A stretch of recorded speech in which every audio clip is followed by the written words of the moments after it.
Hello and welcome to Sketch in Review. I'm gonna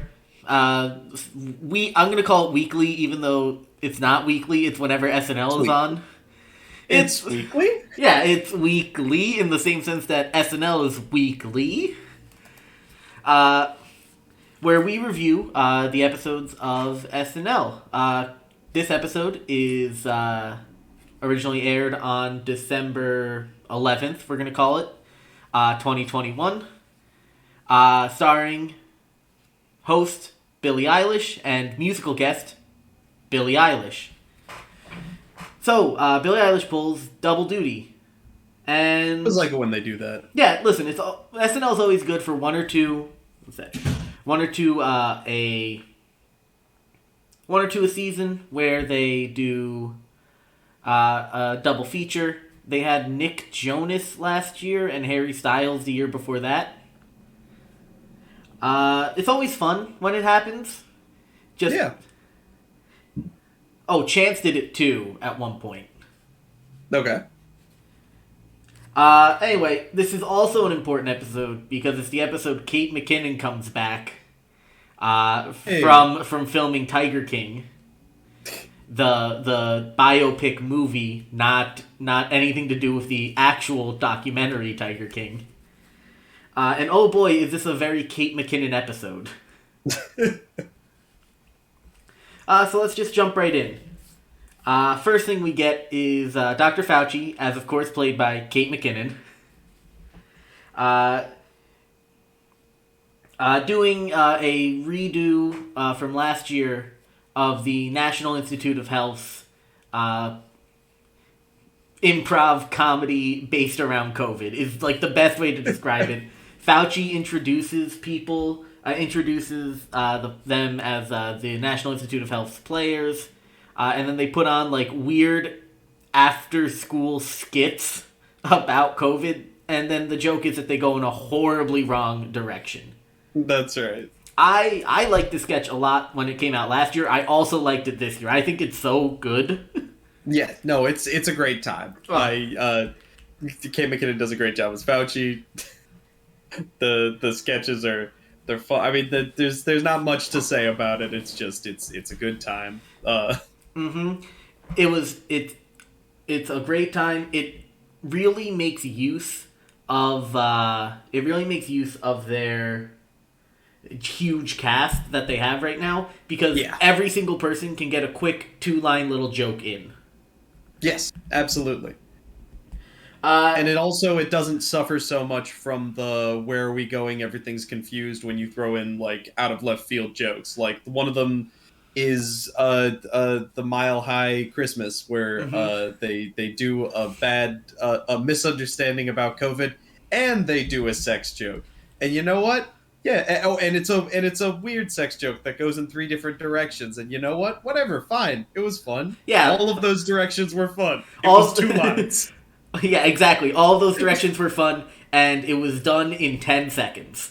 Yeah, exactly. My three big shout-outs are, first one is the Santas whose balls grew because of the vaccine. To the size of quote-unquote grapes. The Cuomos who lost their job due to COVID.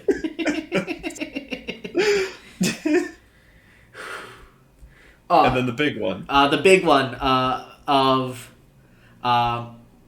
Marjorie Taylor Greene and Lauren Boebert as played by Cecily Strong and Chloe Fineman. And so normally we record on Sundays. We're recording this one on Monday because of our schedules. And so I was able to scour around the internet to see some fun stuff that happened because of this episode. And apparently Lauren Boebert put out a little tweet that was like, she has bad trigger discipline. That was one of the complaints, was that she has bad trigger discipline on a prop gun that definitely doesn't even fire. Well, no, but that's the joke. She wants to... Yeah, that too. They're both pointing guns at each other's heads because they're idiots. Man, they're making fun of you. Mm-hmm. And she's like, She calls Chloe Fineman a no-name actress. Which, like, listen, is Chloe Fineman in, like, big pictures right now? No. Will Chloe It's Fineman... just a hell of a word from a no-name congresswoman. Yeah. A. B. Will Chloe Fineman be in a ton of pictures in the next 10 years? You can bet your ass. That's right. Will you have a job in 10 years? You might not even have a job in 1 year. That's a good point. Fucking... I really liked the show until it became political. Oh, yeah. The second... And then, so... One sec, because it isn't often that we get to do this. So let me just shut off the rational part of my brain for a second. Oh, Lauren, what are you, triggered? What are you, triggered that they made fun of you on SNL? Look at you, you fucking snowflake. Oh, it's so funny to me how thin-skinned the party of personal responsibility can be.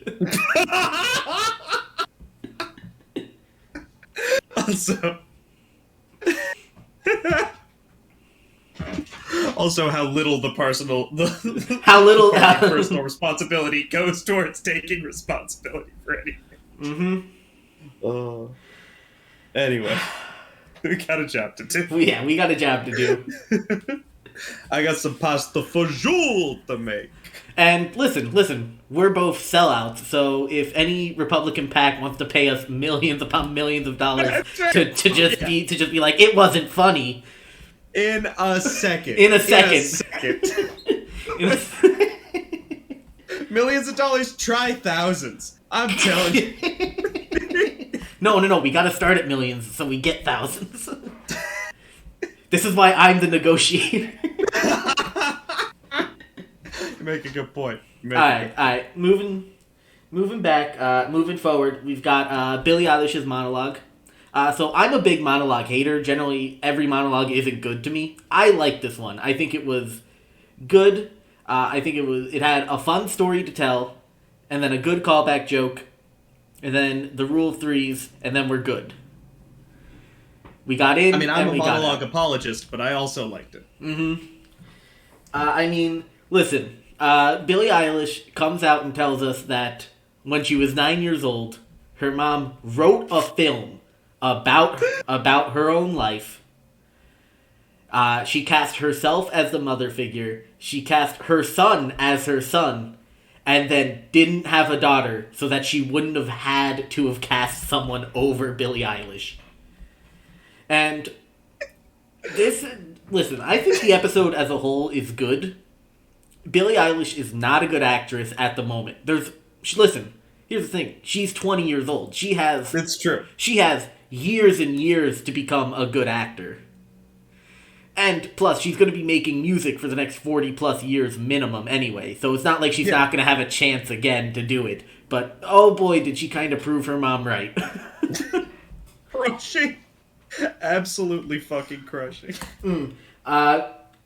So there was also a solid Little Rascals reference of being two kids in a trench coat. Yeah, everybody loves the two kids in a trench coat gag. I've never seen anyone not love that bit. Absolutely. I've never trusted anyone that doesn't love that bit. And then we just get a quick little Jost roast. I'm always down for a little roasted Jost. Oh man, any time's a good time for a Jost roast. I also saw on the internet, someone's like, do you think that they're like maybe going a little too hard on Colin Jost? Oh. No! And I was like, no. Listen. Fucking Connecticut blue blood Colin Jost. Yeah. does not need your sympathy. That's right. Colin Jost can and does take it every time. Listen, if they were doing it to like Melissa Villasenor or Punky Johnson or Andrew Dismukes, you might have like a leg to stand on that maybe this is a little mean-spirited, but... Like, sometimes you can ask, oh man, I really hope this person wrote this one because it goes a little hard. But Colin Jost, come on. Come on. All right, so next up we have first up is the Christmas cards sketch. Quality SNL sketch. Yeah, I forgot about this one, but you're right. I didn't hate this at all. Solid. Listen, it does what SNL does best: the character carousel. Yep. Yeah, it is. It is. And listen, it's a good framework for the same joke of all these wacky characters. And listen, there are always new jokes, so it's never a hate. It's just this is the framework for like all of the sketches that work in the modern era. At least for the most part. There are some that work despite itself, but Yeah. the ones that SNL will always nail are you set up a framework. This one is look at all these Christmas cards we have. And the crazy characters are just the people that you get Christmas cards from. So you have the ultra Christian family, first kid family, Hunter, your cousin who hunts buck in Wisconsin. A few more that are fun. And then my favorite... Oh, the dentist was a good time. Because you always get fucking cards from your dentist for some reason. Well, because they gotta remind you to go to the dentist. Otherwise you wouldn't. Mine texts me every 3 months. I got a call while I was on the roof, and it was just like they were going in and out, and I was just like, yeah, and I was very politely answering every single question, and they were going in and out and couldn't hear. Oh, sorry, no, they could hear me. I was going in and out for them. Mm-hmm. So they were like, hey, do you want to reschedule? I was like, yeah, sure. Like, sorry, can't hear you. So anyway, I don't have a dentist appointment right now. They hung up and didn't call back. Thought I was fucking with them. Yeah, but... so I think this is a good time to put out that Andrew Dismukes might be a chameleon. Oh, yeah. Because, listen, when I first saw him, he looked like a distinct person. And then the second time I saw him, he looked like John Mulaney. And then in this Christmas card sketch, he looks like he could actually just be Aristotle's teenage son. Oh, yeah, it was uncanny how perfectly they look like each other. It's wild how many people Andrew Dismukes can look like.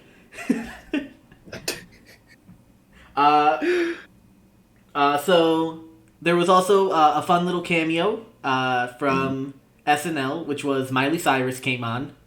Yeah, and I didn't know. I thought someone just played Miley Cyrus, and then at the end, Miley was standing, or either Miley or somebody was standing there in the Miley costume. So I just assumed it was Miley Cyrus. It was Miley Cyrus. So this is for a few things. One, Pete Davidson and Miley Cyrus are hosting one of the New Year's Eve shows. Oh, that's fun. So that's gonna be fun. Listen, Pete Davidson's gonna be a great entertainer for it. Miley will provide songs, and then they do concerts all over. I think they're down in Miami specifically, so that they're gonna get wild. Yeah, they're gonna get COVID. So I will point out is that I'm a big wrestling fan, and in professional wrestling they have the dirt sheets. Because professional wrestling is apparently the only business left where people just leak shit about their company and don't get fired for it. So, there's a huge industry of, you leak shit to the dirt sheet sometimes, but then you also sometimes will leak, false information and shit. Anyway, what I'm saying is, if anyone can point me to an SNL dirt sheet, I would love to read it. Yeah, that'd be great. I'm on the SNL subreddit and stuff, and I see some SNL Insider Twitter that says, SNL Insider, basically. Just says, rumor has it that there's going to be a cameo tonight. And I'm like, this is the second time that they've done it, because for Sarah Sherman's bit also, they had a post that was rumor has it, Sarah Sherman will be debuting at the Weekend Update desk. Which... It's a very boring rumor has it. Right? Rumor has it there'll be a cameo tonight. Okay. Mm-hmm. And the fun part was they gave a list of criteria for it. And everyone on the internet was like, Alicia Keys. And fucking missed that one. Anyway, so after we get the Miley cameo and the Chameleon Dismuke, during the Chameleon Dismukes, Billie Eilish plays just like your classic catty friend from high school who you don't like. Yeah. Who, like, you are just, like, aggressively competitive with for no reason. Yeah. One of her best performances of the night, to be honest. Yeah, honestly, solid. yeah, it was super... That was one of her, like, more solid roles for the night. Kate McKinnon plays your weird mom's friend who's always alone in Thanksgiving, in Christmas cards on some random vacation. That was fun. She plays kooky real well. Yeah. And I think it's unfair to be so harsh on, like, oh, Kate McKinnon's in every sketch, because also she wasn't in the first, like, 5 or 6 episodes. Yeah. I mean, I wouldn't be harsh on her for that. Mm-hmm. Especially because, you come to miss her. Yeah, listen, she saved at least one sketch, so... Yes. I don't know if we think it's the same sketch, though. That'll be fun. That'll be fun to find out. It's the same. I don't know. Alright, so next up is a pre-record. And this one is weird. It's like a little weird. So what they did is they bring the aspect ratio so that it looks like you're scrolling on a phone. Oh, I hate this one. Really? You hate this one? There's 2 jokes in it that I thought were really solid. It was very long, but I'll let you get to the rundown. So the rundown of it is basically POV. You're scrolling through TikTok. That's the entire video, and this is just another character carousel. Done. The framework this time is just people you'd see on TikTok. And they do some good stuff. I know Kenan Thompson's is a direct parody of someone on TikTok. I know Pete Davidson's Island Boys were a direct parody. And I'm not sure about anyone else. Whether or not it was just like a generic riff or like a specific person. I think there were some good rule of threes in this sketch at least. There was the taking out the trash. So it starts with his dad texting. Texting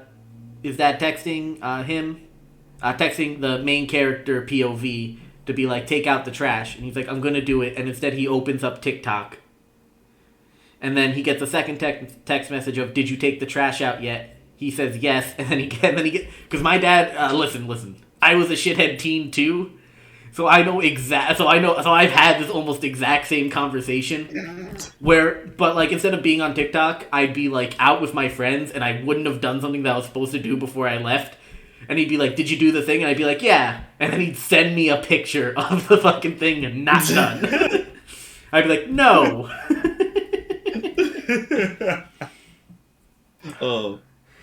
So this was, I think, actually, this might just be a weird situation where SNL did a bunch of bits where the body of the sketch was not very entertaining to me, but it had a bunch of really good punchlines, which is very rare for them. Mm-hmm. Because I really liked the payoff of the "Did you turn in the garbage thing?" Take out the garbage thing. Turn in the garbage. Yeah, did you turn in the garbage?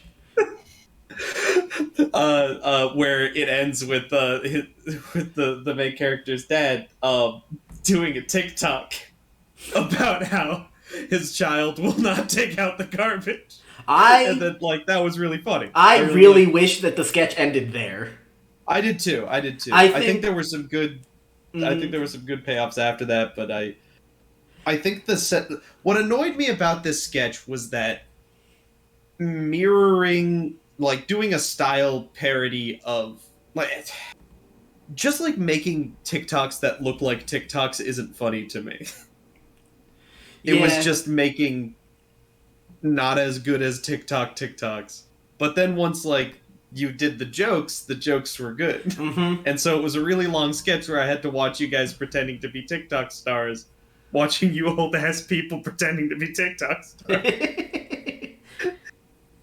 And then but again, I like the payoff of the Billie Eilish nurse one, where the person that died in the last one comes back to life and starts dancing. Mm-hmm. That's a good one. More than anything, I love the one where the dress Blake Lively, the Blake Lively conspiracy theorist. Blake Lively conspiracy, where originally it's like, I can't stop. I love this dress. I can't stop talking about this dress. This dress is the Illuminati. Excellent, perfect, best part of the sketch. Yeah. Listen, there were a lot of, like I said, there were a lot of good rule of threes in this. They could have cut some of the fat. Yeah. But all in all, I think this was a good sketch. Not the best sketch. Not going to win sketch of the night. Wouldn't win sketch of the night on any other night either. But just a good mediocre Melvin of a sketch. I didn't like it, but there was stuff in there I really did like. Mm-hmm. Also, I would like to point out that this is one of the sketches. I think it works better than some of the other sketches tonight, specifically because Billie Eilish doesn't have to act in this sketch. She has to do a dance, and they can film it. I will point out all the times where they did something so she didn't have to act. And listen, it's a little unnecessarily cruel, but it's a little mean, but it's important to note. It is. Listen, speaking about little... here's one thing that should be said. For her weakness in this area, she does... Oh, listen, I'm going to have an entirely different tone and, love for Billie Eilish when we get to her musical performances. Okay. I feel... I never like railing on someone that isn't Colin Jost. I just need to... Anyway, speaking of railing on someone who isn't Colin Jost, next up is, oh my god, this sketch is bad. The Nativity scene sketch. Oh my god. Listen, I can point out, 2 or 3 good things in this sketch, but all in all, absolute stinker of a sketch. So the entire gimmick is Heidi Gardner and Billie Eilish are directing a nativity scene that's going to be put on by a church, I can assume. For their Christmas pageant or Christmas whatever that they do. And they do a nativity scene with live actors. And so they're doing a rehearsal for it. And they come in and they're like, we're going to scratch everything that we've been working on and we're going to make it hip-hop. And it's just, and it never really ends up working. You get a little bit of fun play when Chris Redd, the only person of color on that entire stage for that set, for that sketch, is like, we're doing what now? But even then, like that, because I'm just gonna tell you, that's an SNL joke they do all the time. I don't even think it's an SNL joke that Chris Redd is new to delivering. Nope. But he delivered that line. I was like, I don't know, Chris. I don't know if you know what hip hop is. The way he said that. I don't know if he just hated the scene and wasn't into it. I don't know if he's having an off night. But Chris Redd had the easiest joke in that scene. And he couldn't even deliver that one. No one was on their game in this scene except for one fucking person. Heidi Gardner was out swimming in front of this boat, pulling it with her fucking teeth. Heidi Gardner was everybody else. It was like everybody else was actual children, and Heidi Gardner was trying to get them to say their fucking lines in this scene. Heidi Gardner was quite literally up on that stripper pole doing a dance so that we would not be bored during this terrible scene. Mm-hmm. Listen, I could go on about what happens in the scene, but I don't even, care enough to... The other good moment was watching Andrew Dismuke's twerk was funny. I didn't even like that. I don't know, maybe just because I think Heidi he's Gardner, a heartthrob. How fitting for a Jesus sketch where Heidi Gardner had to die for its sins. That's all I'm saying. And I don't... listen, it's such a bad... I don't even think, another host could help pull it together. No. I don't think there's any hope for this sketch at all. There's going to be some people who are like, I loved it, I thought it was the best sketch of the night. Those people are wrong. I don't say that often about best sketch of the night, but there are wrong choices. devastating. Connor has made wrong choices for sketch of the night. No, I've only made right choices for sketch of the night. Anyway, so because of this sketch, we are introducing a new award. It's not an award that's not gonna be given pretty often. It's not an every show. It's not an every show award. But this wins Cake Sketch of the Week. It's a sketch that made us hate so much that we can't even describe it well. We just need to hate. Much like the cake sketch from Simu Liu's episode.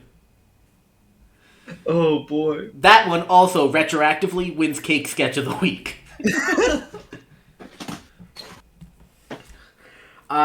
So after we get that sketch, we move on to another pre-tape called Lovely Night. Or Lonely Night. Cute. Lonely Night. It was cute. So it starts off as like a very cute, wholesome, like young teenager says Merry Christmas to an old woman who lives across the high rise and invites her over to dinner. And that's like the first 20, 30 seconds.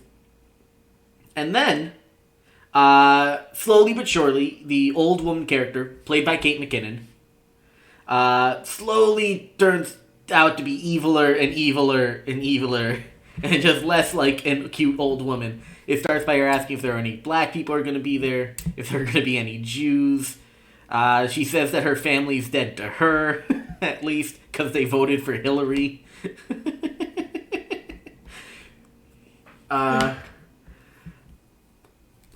Listen, there were just a lot of quality jokes in there. It's a very reading-heavy sketch. Which is like an awkward thing to say, but it is like it's super heavy on the reading aspect of watching TV. It's not a new sketch concept, though. It's not. Honestly, I thought we were gonna go super dark, in that they were just going to invite a nice old lady and then accidentally kill her. Yeah, but listen. This was good. Listen, it works great. Eventually, it brings in like the third act bump that it needed for like this. Instead of just her saying awful things, now also she's taking care of someone who's sick. But when she leaves the room, he holds up his own note that says that she's making him sick. Yep.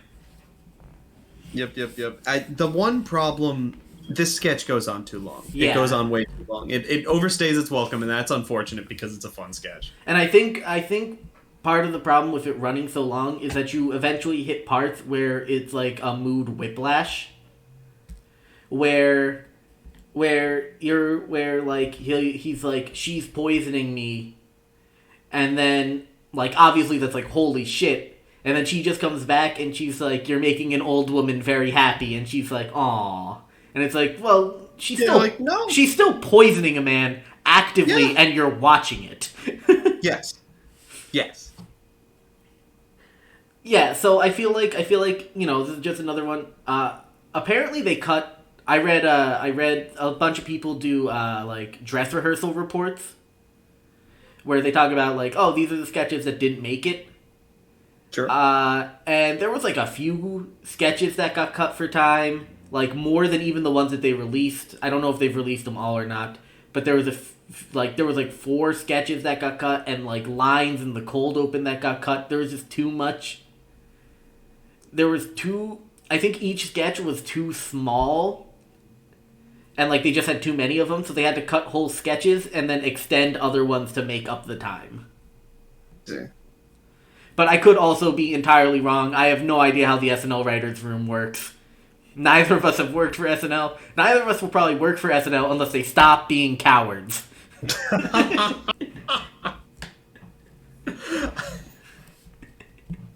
Neither of us work. Neither of us. Hey, I have a job. I'm just joking. And, listen, if the Republican National Convention comes through, I'll have a second job. Wait, what? To pay us to say bad things about SNL. Oh, yes, thank you. I'm sorry. That's what we call a callback. That's right. In the business. The business. The business in which we are not.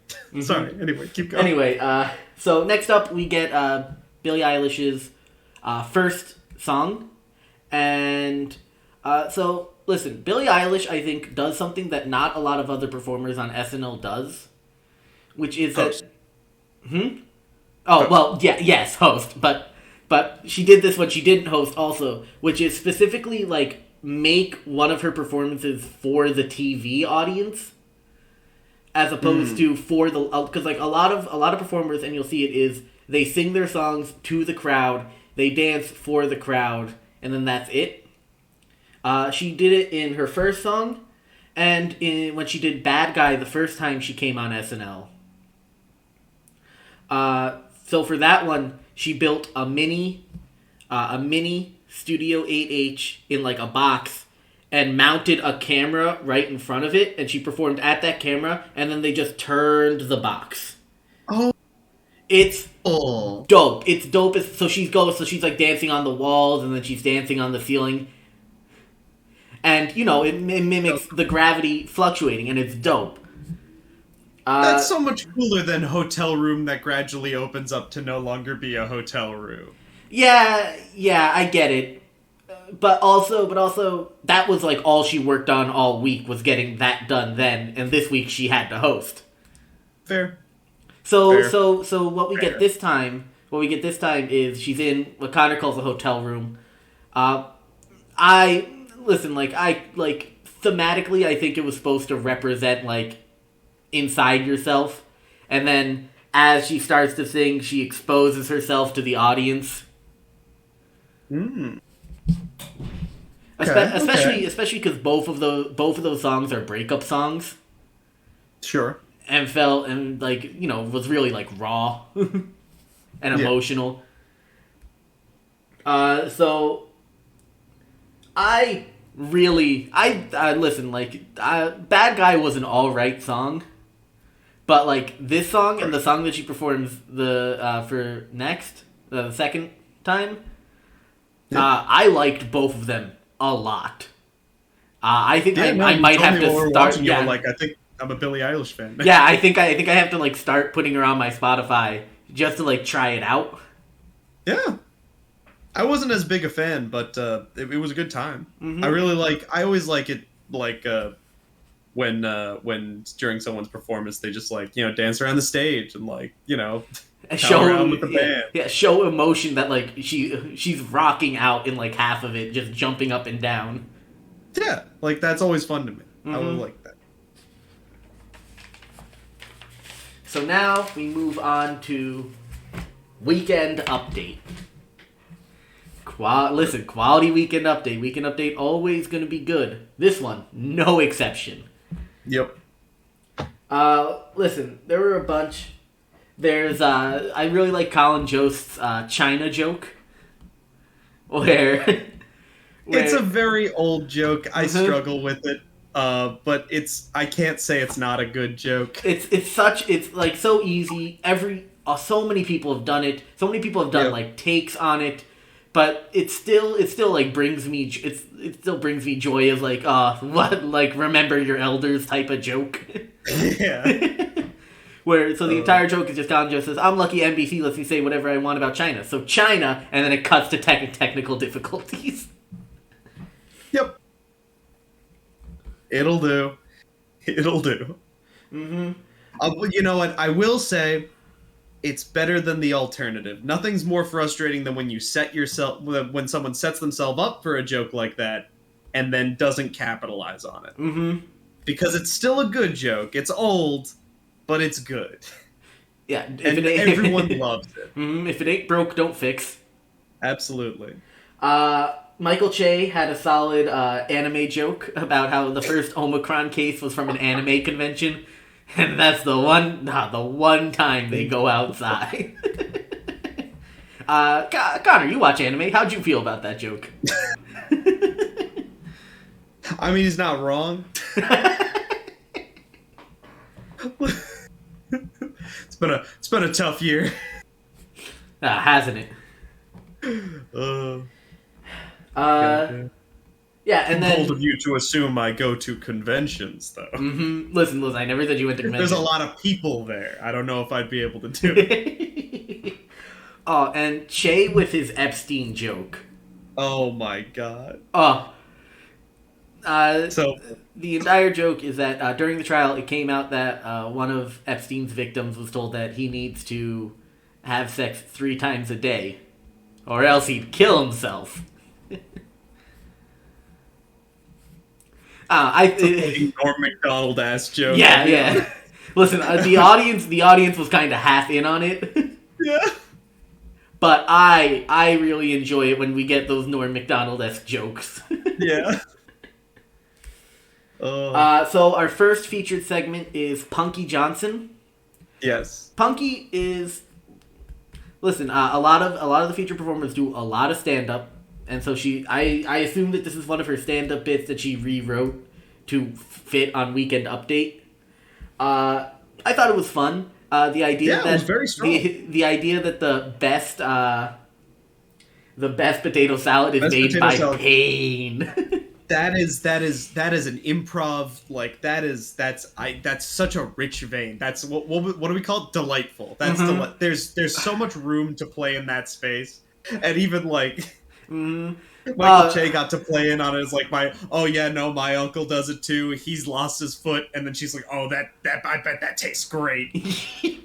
It's just good. It's just something so fun. When, like you said, there's just so much room in that. I also loved that Che called her punk. I think I don't know. I think that it's just a lot of fun when you call it, like, I know that that's her name. Her name can be shortened to Punk, but it's still so funny because it doesn't come off that way. And then the second half of her joke, which is that all of her kids need to be into girls, daughters and sons. That's right. The family motto is, if I'm smashing hoes, everyone's smashing hoes. Quality time. Two very fun bits, played the right amount of time, just really, really good. Mm-hmm. Can't say enough good things about it. Yep. And then we move to Andrew Dismukes' Fun Times with Animals. God, Andy's Animals or whatever. Yeah, Andy's Fun Animals or something. I don't know. And so Andy's Amazing Animals? Yeah, something like that. And it starts, and, it comes off as, like, a generic, hey, I'm, like, Crocodile Dundee. Andrew Dismukes is in this dumb tiger face paint also the entire time. To like, for, like, it's how, like, an animal handler would come out in something for, like, children. Yep. So he's in this face paint, and he goes, hey, so this is our octopus. He predicts the future, and so, we give him a Sharpie, and he just checks off either the Packers or the Bears, and that's the person who he thinks is going to win, and he's pretty good at it. He's predicted the past however many World Series, whatever. But... yeah. The classic, everyone has the octopus fucking that can tell the future. Yeah, and while he's giving this long-winded speech, it zooms in on his face, and you can hear the audience laughing, so we pulled a card away, and when we zoom out, it says, "You will die in 7 days." And Andrew's face falls, and the entire rest of the sketch, he needs to come to terms with the fact that he knows, because this is a psychic octopus. He has seen things no man can see. Which is a line delivered by Dismukes. You have seen things no man can see, and so I will accept my fate. That's right. Oh. He makes his fucking... I think it's so funny because like, first off, you can tell that the animals love that, like, the octopus loves Andrew, and he takes no happiness in giving him this news because he's like, I have seen it; it cannot be changed. Farewell, all of the sweet animals prince. love it. We'll get into the second animal when we get there, because I think my favorite part is, so that little bit ends, and, like, they're getting the next animal set up and ready, and so Dismukes and Jost are vamping for a bit, and fucking. And Jost is like, hey, are you okay? And Dismukes goes, yeah, I just thought he picked the Packers. which is just if there's one thing I love in comedy, it's when instead of interacting with the weird thing, you've just accepted that as the not weird thing, and you keep going with the other part of the bit. Yes. No, it's very strong. God. It's an excellent weekend update in the middle of a week that I didn't enjoy as much. Mm-hmm. Anyway, so we get the second animal on, and it's a dog that's having none of this. not even in the sketch. The dog straight up turns away from the audience to hide himself. Mm-hmm.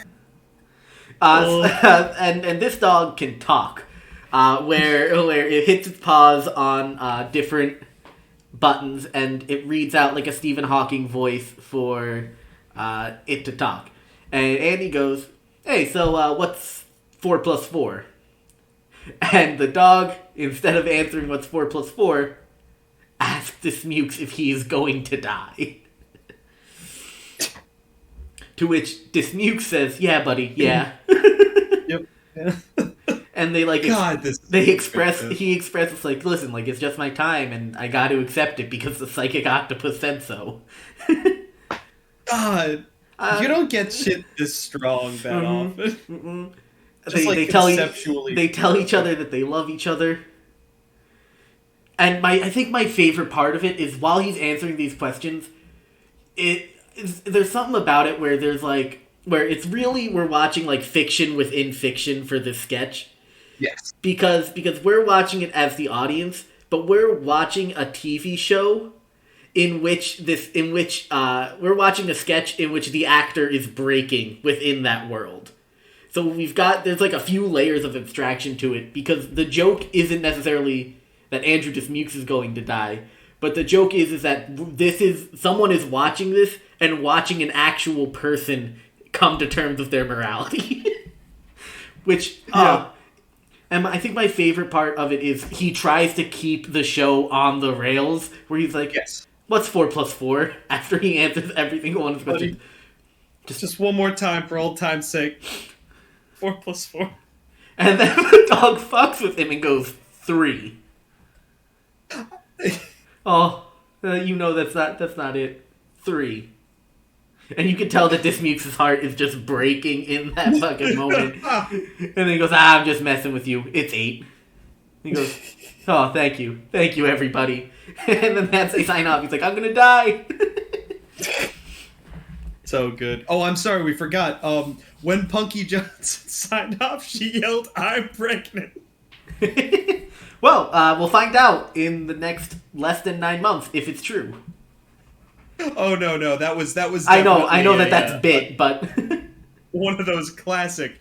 Nobody asked you to do this, but you're doing it anyway. Sign offs. Mm-hmm. That has got more than one person banned from Weekend Update. Hey, Chris Red got unbanned. Anyway, yeah. So that was Weekend Update. Quality Weekend Update. Yeah. No. Excellent Weekend Update. So next up we get is "Embarrass Yourself in Front of Santa," the song. Oh, now this was a really strong one. Do you know why it was a really strong one? Because Billie Eilish didn't have to act and instead just got to sing words. Which she's very good at. Yeah. Listen, it's a very simple concept in which it's just Billy, Kate McKinnon, and Ego being like lounge singers, singing about how they met Santa Claus and said fucking weird shit. Billie Eilish calls him a virgin, Ego calls him daddy, and Kate McKinnon asks if him not having kids was because of choice, medical issue, or are the elves your kids and you're just trying for a tall one. Then Santa shows up, and they're all weird to him, and they end. There's no good punchline. It's not a strong night. We're not asking for that. It was quality. It was fine. I'm happy. Yep. After that, we get the third pre-tape of the night. Not even a Please Don't Destroy sketch, though. Theirs got cut for time, somehow. I can't imagine. Because please don't there is a floor to how bad a please don't destroy sketch can be. And every sketch tonight was below that floor. Yeah, but I feel like it would have been unfortunate to do 4 pre-tapes on a show called Saturday Night Live. Yeah. Anyway, so this one is Kyle's Holiday, and it starts with Kyle Mooney awkwardly talking. This was quality. This one was quality. Awkwardly talking to A.D. Bryant and Punky Johnson about Christmas. I should say, I'm talking a lot of shit. Nothing was that bad. It's just that nothing was great. No. We have to hold SNL to a high standard. Yeah. Or else. I feel like every single time I keep talking shit, and then one comes out of oh, this one's pretty strong. Yeah, but we need listen. Not everyone can be Siskel.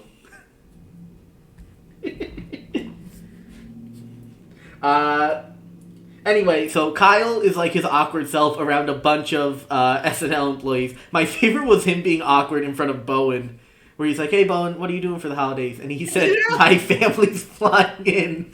My family's flying in." So Kyle says, "Well, if the plane crashes and you want to hang out." God, that's so good. Which, I think the funniest part for me was when I watched it live, my exact reaction was, "Oh, Jesus Christ, Kyle." And Bowen's reaction was just, "Jesus." God, that was really good. Anyway, so Kyle Mooney's sad that no one wants to hang out with him over Christmas, over the Christmas break that SNL has. And Billie Eilish comes to give him some Christmas cheer. And be like, "Hey, listen, like 30 Rock has a lot of Christmas cheer for you because it's just being around people you love." And he goes, "Yeah, there's Keenan, there's Ego and Heidi and 80, and he lists off like a few more cast members. I'm sad he didn't mention Leslie, old SNL alum Leslie Jones, because there was always a running joke in these types of sketches that they were dating or that she loved him. Yeah, would have been great. Would have been a fun little cameo, but can't get everything you want. And then it turns, but not Mikey Day. Yeah. And then Kyle goes into this huge fantasy about how he kidnaps Mikey Day and changes all of his roles to Kyle. Yep. But I also just and I said this during, Mikey Day's a hell of a person to pick. I think that's just what makes it work. Yeah. Because actually, that's a good point. Because at the end, and it feels like it's part of the joke. Because at the end, they replace him and he specifically says, "Yeah, I'll be the star of the show." And then they do at the very end, they show all of the great Mikey Day characters, which is Don Trump, and then 3 people that don't have names. What do you mean? One of them is Matt Schatt. One of them famous. One of them was disgruntled employee. Yeah. Listen. Famous Mikey Day character Matt Schatt, who was played by Mikey Day once and then someone else the other time, I believe. And Matt Schatt is a character from when they have someone who's when they have a host who's known for their looks. They do the SNL classic where everyone reacts like, "You married this man, but you're so hot," the sketch. Yeah. And that's Matt Schatt. Matt Schatt is this man. Anyway, I think it ends on a solid note too, where Billie Eilish, after hearing this horrifying Kyle Mooney, "I'm going to kidnap Mikey Day" fantasy, runs into Mikey Day and she just tells him, "Quit the show. You're not safe here." Yeah. Solid way to end it. Kept it grounded in reality, which I think made it a lot more fun. Yes. This was one of the stronger, if not strongest, sketches of the night. Mm-hmm. We move into Billie Eilish's second song. This one was very much more for the live audience. It was just her sitting on the ground and singing like a sorrowful breakup song. Very good. Very low energy. I liked the subdued lighting for it. Also, I think I know next to nothing about the music industry, but it's one of those songs where it really shows off her actual vocal talents. as opposed to like the song of Bad Guy where it's like da da da da da da da da. It's like where she actually hits like an actual range of notes. Sure. All in all, good. Listen, Billie Eilish is an amazing performer. She's very good at music and singing. Not that good at acting, and it's okay. Crushing. Devastating. Mm-hmm. And then we get to our 10 minutes to 1 sketch, and we just get a classic hotel ad sketch. It's the same as when Dismukes and Sherman did the poop sketch, where it's just two people monotonely talking and saying weird shit. Yeah. Yeah, and listen, Billy at this point is struggling to get these lines out without giggling the entire time, which makes the sketch better. It does, yeah. No, it does make the sketch better. The sketch is very reminiscent to I talk the about boat this a lot, one, the right? Swarovski crystal stuff. Oh yeah. With like two, and I think Kate McKinnon was in all of those. Yes, she's the queen of just monotone weird sayings. Yeah, and it's a good sketch. It's a great time. It is sad in this sketch. Billie Eilish's brother outshines her acting potential in 2 lines. It's like 3 or 4 lines of the same idea. So pretty much they're talking about like, oh, we have all these amenities, and if something happens at night, talk to our night manager. And then Phineas comes on as the night manager. And he says like 5 lines where he's like, I will offer to get you Coke and Flake. I am chaos. And then he leaves. And he delivered it way better than Billie Eilish delivered any line tonight. He delivered better than Andrew Dismukes, who would have played this role had he not been here, would have delivered it. Yeah, listen. As it turns out, Phineas is an amazing actor. and I look forward to seeing him in bit parts forever. Until eventually Billie Eilish reaches the point where he can just play Billie Eilish's brother, and that'll be the joke. All right.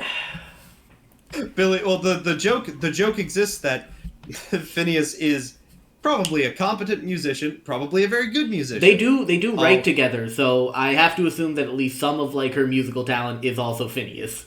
Yeah, and a much better actor. And he will never, ever be as famous as Billie Eilish. Not in a million years. Not in a billion years. Phineas could stop making music, go and star in a Tarantino, a Scorsese, right. A Nolan. Francis Ford Coppola could come back from the dead and direct another film with Phineas as the lead, and he would never, ever... Billy, are you Italian? Oh, I'm extremely Italian. It's weird. It's just something. Something about must just something about how I only picked vowels for last names of directors. He could star in all those films, and he wouldn't even scratch how famous Billie Eilish is. Absolutely. All right, he's very famous among people that love mob movies, though. I'll tell you. Listen, even then, he's no Ray Liotta. And Ray Liotta was only in 1. The only role Ray Liotta role of his lifetime was Henry Hill. Do you need the name too? Because I'm a walking encyclopedia of mob movie knowledge. Ray Liotta in B Movie. Oh yeah, I forgot about that. Ray Liotta's Private Select? Still one of the best lines. Anyway, sorry. Anyway, so we're moving on to our awards. So we do awards every week. First up is the Offensive Player of the Week. Offensive Player of the Week is the person who came in with the most chutzpah and provided the most forward momentum for a sketch. Whether it be leading or generally we keep keeping things on rails to defensive players. So yeah, pretty much the person who comes in with like the most just like performance that you like look and you're like, oh, they were the weird guy, they were the main person, and they nailed it. And for me, I'm gonna go first. Andrew Dismukes is my Offensive Player of the Week. Comes in strong with a good Chris Cuomo to complement Pete's Andrew Cuomo. Comes in as a chameleon looking like Aristotle's kid. Solid line about how he's hitting the part in puberty where he looks like a newborn giraffe and so he doesn't like the lake. Yep. Nails it. Like, listen, I liked his twerking in the nativity scene. I thought it was funny. Sure. Fucking his weekend update. If I put update segments in consideration for sketch of the night, his update segment might be sketch of the night. But so he gets offensive player from me for those reasons. Connor. For me, it's Kate McKinnon. That's fair. That's Show fair. back. She was in a lot of things, and whenever she was in a sketch, she was the star of the show. She was steering that ship. She does weird. She's the weird one. She does weird. Mm-hmm. She rules that sketch at the beginning. She rules the cold open. She even though the window sketch runs too long, she still at no point is she boring. She just it's too long.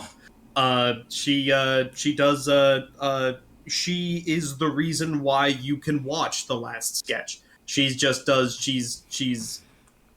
excellent job. Yep.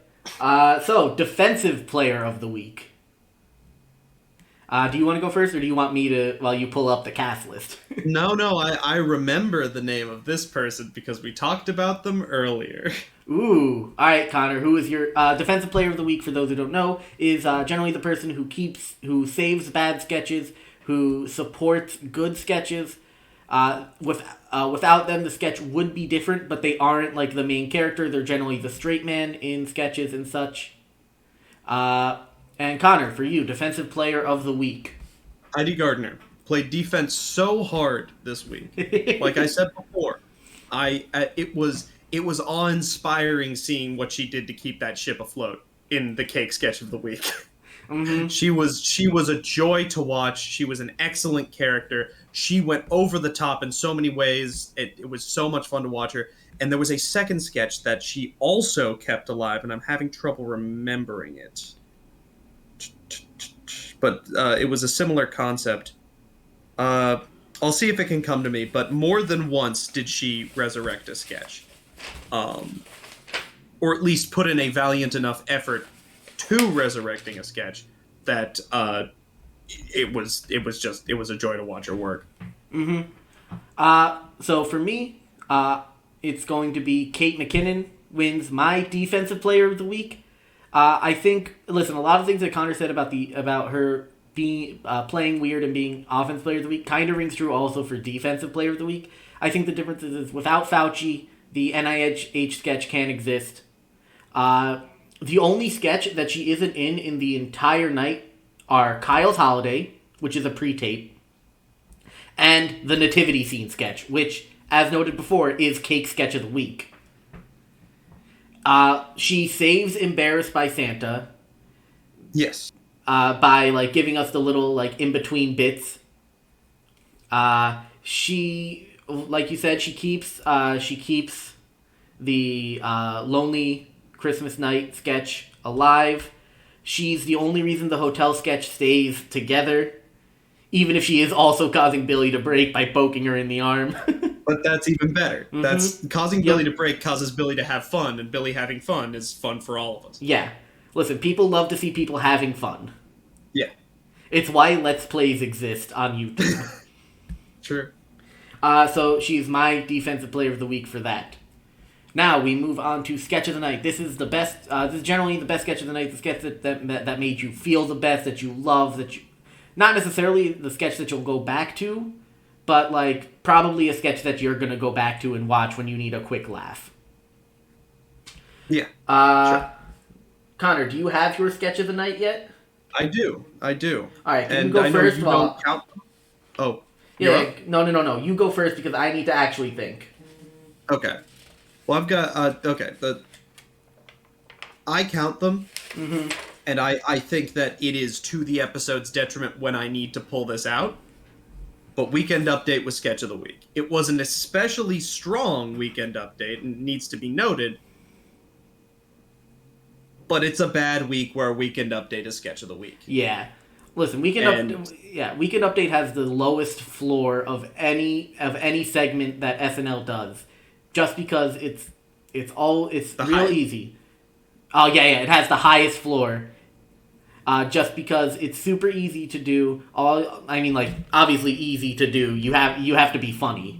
But that's it. You just have to be funny. You have to know how to write one-liner jokes based off of news headlines. There's a reason why Weekend Update created The Daily Show, The Colbert Report, and Last Week Tonight, and all of those. It's because it has a very high floor, and people enjoy it. And also, you have a bunch of incredibly funny, talented people all working in a building together, watching the same news. Mm-hmm. Like, someone's gonna have a joke. 3 people are gonna have a joke over the headline of This Morning, and they'll pitch it to Weekend Update, and we get there's so much selection going on in Weekend Update that it's probably the most workshopped just by virtue of the fact that everybody's already joking. Yeah. About everything. So for me, I'm gonna go with the Christmas card sketch. I think that it's textbook SNL. I like to do live sketches as my sketch of the night, because I think doing pre-tape kind of invalidates what SNL really is supposed to be, which is live comedy. Sure, it's alright, fine. Listen, sometimes, if shit's bad, then, sometimes the pre-tape wins. But I think Christmas Card is good enough that it can beat out the other, Kyle's Holiday. For my Kyle's sketch Holiday tonight. would have won if I didn't do Weekend. Kyle's Holiday is really solid. Yeah, Kyle's Holiday is very solid. I think Christmas Cards is very good. I really liked... It has Billie Eilish's strongest acting performance, except for maybe Lonely Night, but that's mainly because she doesn't have to act. She has to hold a card that acts for her. Yeah. So this is she plays an actual character of the catty bitch in high school who's now super successful and married and nice home, millionaire status, that kind of stuff. We get SNL's classic character carousel, and even though it might be a little long, it's still great. It hits the right notes for everything, and so that's why it's my sketch of the week. All right. So next week we've got Paul Rudd and I forget who. Is this Eminem? It's not Eminem. I can tell you right now, it's not Eminem. Okay. Let me just look that up real quick.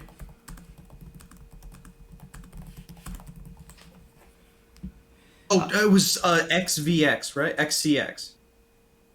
Oh, is it? Someone XCX. I don't know them, but... Anyway, it's Paul Rudd and someone else. Yeah. I'm excited. Yeah, I'm excited too. I think my screen froze, so we've just got you. My screen 100% froze for the end of this episode, so that's fun. But we've got Paul Rudd to close it out.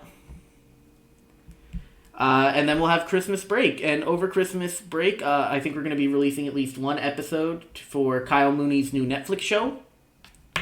Check it out. It's called Saturday Morning All-Star Cartoon Hits or something like that.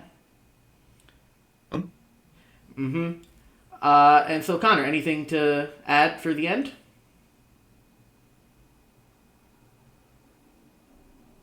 Ah, shit, did you actually fucking... Oh, God damn it. Alright. Oh, wait, you're back. Because of that shit we said about China. Mm-hmm, yeah. Oh. Alright, dope. So, Connor, anything to add? I guess I gotta cut this. Alright, cool. Guess I gotta cut this into something. Or leave it all, because we're an unprofessional organization. Yes. Yep, I think that's the answer. Alright, goodbye, everyone. Have a wonderful time. We'll see you next week for Paul Rudd's Christmas episode. And until then, have a happy holiday. Everyone stay safe and support local comedy. Have a good night.